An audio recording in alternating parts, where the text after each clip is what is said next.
Senado ngayon at mga senador ngayon, lahat sila kunsabo, lalo na yung presidente, ang pinakamalaking nagdala at utak at nagdesisyon ng lahat. Kaya kinakasuhan yung ibang senador dahil hindi sumunod sa gustong ipasunod sa kanila. Kaya ginagawan ng imbentong kaso, kaya bibigyan sila ng warrant of arrest. Kaya sila magkawaran yung mga senador na hindi sumusunod sa mga gusto nila dahil sangkot sila sa flood control. Pag pinag-usapan yung flood control, binabaliwala lang nila. Yung sinasabi nila, yung 18 Marine, ay dinideny nila na hindi totoo daw.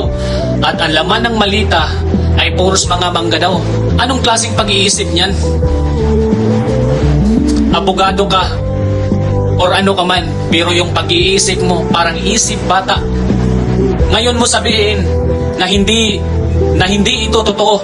Tignan mo ha, sobrang binaboy nyo yung bayan natin. Dapat nga kayo yung namatay, hindi yung mabubuting tao. Dapat kayo na lang ang namatay, dapat kayo yung kunin kasi wala kayong silbi dito sa bayan. Dahil ang alam nyo lang, mangkurakot kayo dito sa bayan namin, mga Kaya ngayon nagagalit kayo pag pinag-usapan yung flood control. Dahil sangkot kayo. Ito, nandito nga kayo, diliberan nga kayo. Tapos sabihin nyo na hindi yung totoo. Ngayon, inuubos nyo yung hindi sumusunod sa inyo. Nako, pira yan ng bayan, hindi sa inyo. Nagtatrabaho lang kayo. At yung mga tao, kami ang nagpapasahod sa inyo.